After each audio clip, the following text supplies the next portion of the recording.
সরিতা, হ্যাঁ বলো গো। আমি অফিস যাচ্ছি, সাবধানে থেকো। হ্যাঁ ঠিক আছে, সাবধানে যেও। দাদা তুমি কি অফিসে হ্যাঁ যাচ্ছো? ভাই, সরিতা ও সঠিক সময় এসে গেছে। একদম আজকে ঠিক। ওকে একেবারে পেট ভরে খাইয়ে পাঠিও। হ্যাঁ এই নিশ্চয়ই। শোন, এখানে পেট ভরে খাবার খেয়ে একদম রেস্ট করে যাবি, ঠিক আছে? ঠিক আছে দাদা। ওকে সরিতা, লেট হচ্ছে, আসছি। হ্যাঁ ঠিক আছে, তুমি যাও। হ্যাঁ বাই দাদা। দাঁড়াও, আমি দরজা বন্ধ করে আসি। হুম।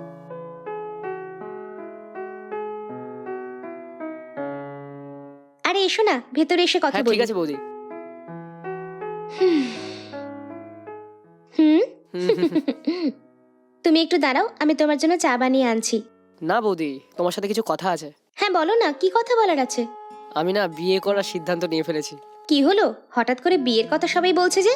তো বলো, আমি কি করব এখন? বৌদি, আমরা যেটা করছি সেটা ঠিক নয়।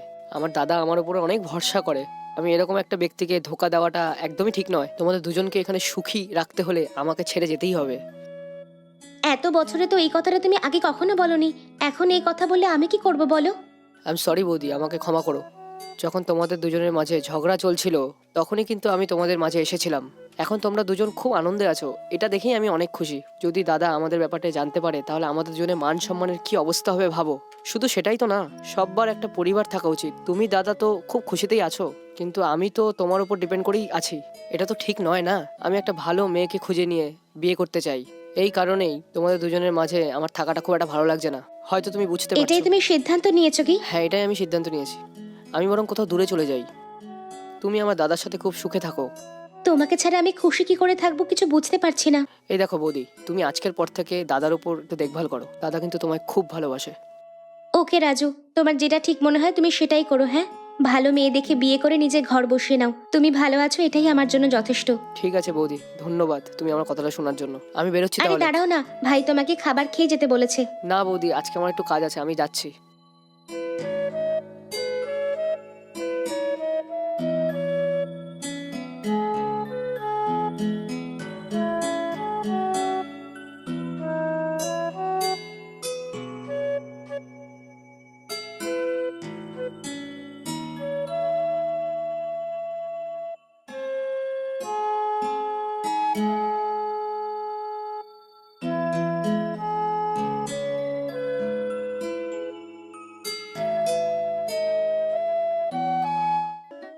হুম, আরে বাপরে, কোথায় চলে গেল? হুম, এখানে আছে কি? আরে বাপরে, অনেক দামি ছিল তো। ও জানতে পারলে তো আমার জানই নিয়ে নেবে। আরে ইয়ার, আরে বাপরে, এখন আমি কি করব? এখানেই তো বসেছিলাম আমি। আরে ইয়ার, কোথায় চলে গেল? হুম, এর পিছনে তো পড়ে যায়নি। হুম, এখানেও নেই। হুম, এত সিরিয়াসলি ও কি খুঁজে যাচ্ছে? কি হলো ম্যাডাম, হুম, কি হয়েছে? আমার আংটিটা পড়ে গেছে, কোথাও খুঁজে পাচ্ছি না। প্ল্যাটিনামের রিং ছিল। আরে, প্ল্যাটিনাম রিং হারিয়ে ফেলেছেন? হুম, কেমন দাম হবে ওটার? এই 5 লাখ টাকার মতো হবে। আমার বিয়েতে না আমার বাড়ির লোকেরা কি, দিয়েছিল। 5 লাখ টাকার আংটি আপনি হারিয়ে ফেলেছেন? হ্যাঁ তো, যদিও আরে, আমি জানতে কি পারে শুনছি তো এটা? খুব খারাপ হবে। কোথায় আরে চলে আপনি গেল? খুঁজুন, আমি দেখছি। আমি দেখে নিয়েছি ভালো করে সবই। খুঁজুন। হুম, আরে কোথায় গেল? এখানে তো নেই। এগুলো সব তো কোথাও তো দেখে দেখতে নিয়েছি পাচ্ছি। আগেই। একটা কথা শুনুন, আপনি একটা কাজ করুন, আপনি হ্যাঁ। বেডরুমে গিয়ে খুঁজুন, আমি এখানটা দেখছি। হ্যাঁ ঠিক আছে। জলদি যান। হুম, এখানে সোফার নিচে নেই তো? 5 লাখ টাকার আংটি। হুম, হ্যাঁ, কোথায় পড়ে যেতে পারে? হে ভগবান, কতক্ষণ ধরে খুঁজে যাচ্ছি, কোথাও পাচ্ছি না। এবার কি করব? আরে বাপরে। হুম, হুম, নিচে এদিক ওদিক চলে যায়নি তো? হুম, পাচ্ছি না। এইভাবে কোথায় চলে গেল? হুম, যা। হুম, কাবারে রেখে দিয়েছিলাম নাকি? দেখি একবার। হুম, হুম, হুম, এখানেও নেই। আরে, আংটিটা এখানে? ভালো হয়েছে, দেখতে পাইনি। আংটিটা লুকিয়ে নি। খোঁজ করার একটু ড্রামা করা যাক। আরে আংটি এখানে কোথাও নেই। আপনি পেয়েছেন কি? হুম, না তো। হলের কোনায় কোনায় খুঁজলাম কিন্তু কোথাও খুঁজে পেলাম না। কি করি বলুন তো? আরে আমি তো এখানে বসেই টিভি দেখছিলাম, নিশ্চয়ই এখানেই কোথাও হবে ওটা। আমিও সব জায়গায় দেখে নিয়েছি কিন্তু আপনার আংটি কোথাও পেলাম না। এবার আমি কি করব? ঠিক আছে ম্যাডাম, আমার ঘরে একটু কাজ আছে, এখন আসছি। আংটি আপনি খুঁজে নিন। হ্যাঁ ঠিক আছে। আরে यार, 5 লাখের রিং হারিয়ে গেল।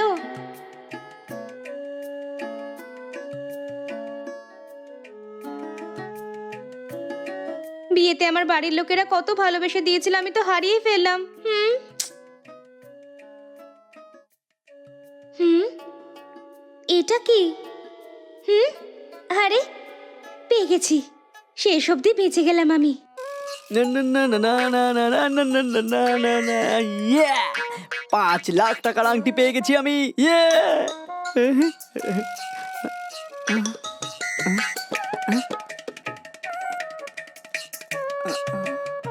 পকেটে ফুটো আছে। হায় রে হায়, হাতে আংটি আসার পরেও পিছলে চলে গেল। ও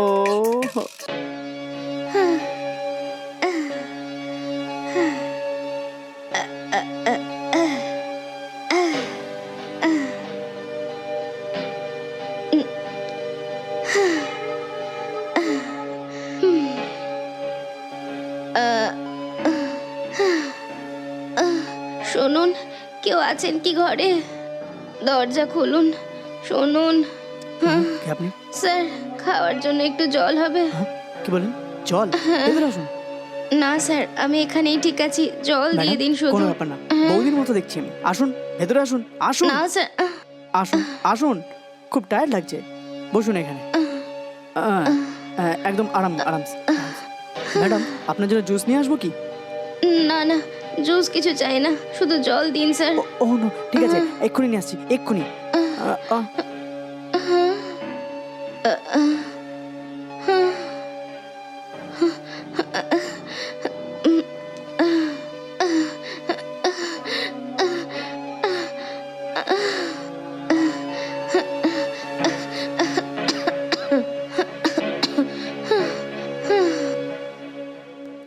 বোন, বোন, বোন, বোন।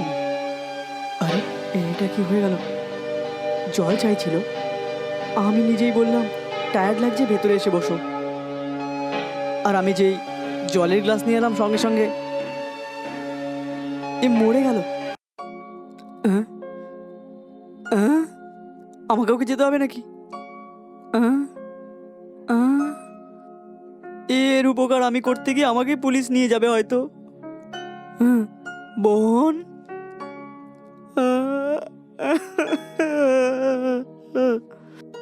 জল খাবে বললে আর ভেতরে ডেকে এনে বসিয়ে জল নিয়ে আসলাম, তো তারপর সারা জীবনের জন্য চলেই গেল। এবার পুলিশ আমাকে এসে ধরবে। হে প্রভু, এটা কেমন পরীক্ষা!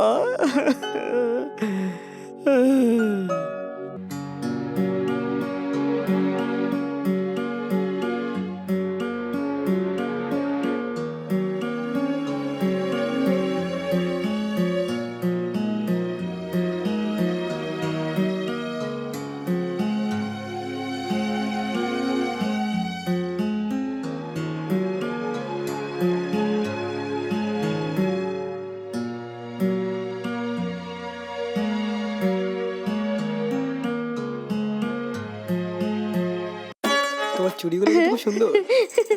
তাই ভালো। বিয়ের জন্য কিনেছো নাকি? এক একটা এক একটা রকমের। একদম মস্ত আছে।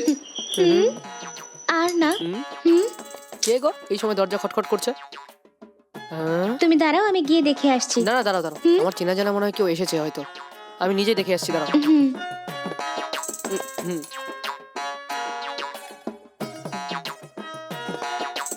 হ্যাঁ, কে আপনি? আপনার নাম দীনেশ? হ্যাঁ, আমি দিনেশই। আপনি কে? আমি সুভাষিনীর হাজব্যান্ড। সত্যি কি আপনি সুভাষিনীর হাজবেন্ড? হ্যাঁ, আমি সুভাষিনীর হাজব্যান্ড। আর ওকে তো তুমি এখানে নিয়েছো না? আমার ওয়াইফকে আমার কাছে পাঠিয়ে দাও। আমি সুভাষিনীকে এখানে ডাকিনি, ও নিজে খুঁজে আমার বাড়িতে এসেছে। কোনো ব্যাপার না, ওকে প্লিজ আমার কাছে পাঠিয়ে দিন। ঠিক আছে, একটু ওয়েট করুন। সুভাষিনীকে আমি ডাকছি এখনই, আপনি নিজে ওর সাথে কথা বলুন। না না, হ্যাঁ ও আপনার কথা শুনবে, প্লিজ ওকে বুঝিয়ে পাঠিয়ে দিন না। হ্যাঁ হুম হুম কি ভাবছেন আপনি? প্লিজ আমার স্ত্রীকে আমার কাছে পাঠিয়ে দিন। যখনই ও আপনার সাথে এখানে এসছে, আমার ফ্যামিলিতে অনেক প্রবলেম চলছে। আপনি ওর সঙ্গে প্রেম করেন এটা লুকিয়ে ওর বিয়ে আমার সাথে করিয়ে দিয়েছে, আর ও আপনার সাথে চলে এসছে। আর এই কারণেই আমার ঘরের লোকজন একেবারে শোকে ডুবে আছে। ঠিক আছে, ওয়েট করুন। আমি প্রথমে ওকে ডাকি, আগে কথা বলে দেখি আমি। সুভাষিনী, সুভাষিনী। হ্যাঁ, আসছি। হুম। হ্যাঁ, তুমি কি করে জানলে যে আমি এখানে আছি? সুভাষিনী, তুমি আমার সাথে আসো। আমার ঘরে সবাই খুব চিন্তিত আছে। তোমরা যে প্রেম করতে সেটা আমার কাছে লুকিয়ে খুব বড় ভুল করেছো তুমি। আর বিয়ের 1 মাসের মধ্যে তুমি এর সাথে এসে থাকতে লেগেছো। তুমি জানো লোকজন আমার মজা ওড়াচ্ছে। তোমরা যে প্রেম করো সেটা বিয়ের আগেই আমাকে বলতে পারতে।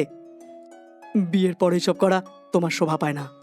শুধু পরিচিতরাই নয়, অপরিচিতরাও ঠকছে আমায়। দয়া করে আমার সাথে আসো। না গো, আমি আসতে পারবো না তোমার সঙ্গে। আমি এর সঙ্গেই থাকবো। আমরা দুজন 5 বছর ধরে একে অপরকে ভালোবাসি। আমার বাড়ির লোকেরাও জানে এই কথাটা, কিন্তু ওরা আমাদের ভালোবাসাকে মানছিল না, আর আপনার সঙ্গে বিয়ে দিয়ে দিয়েছে আমার।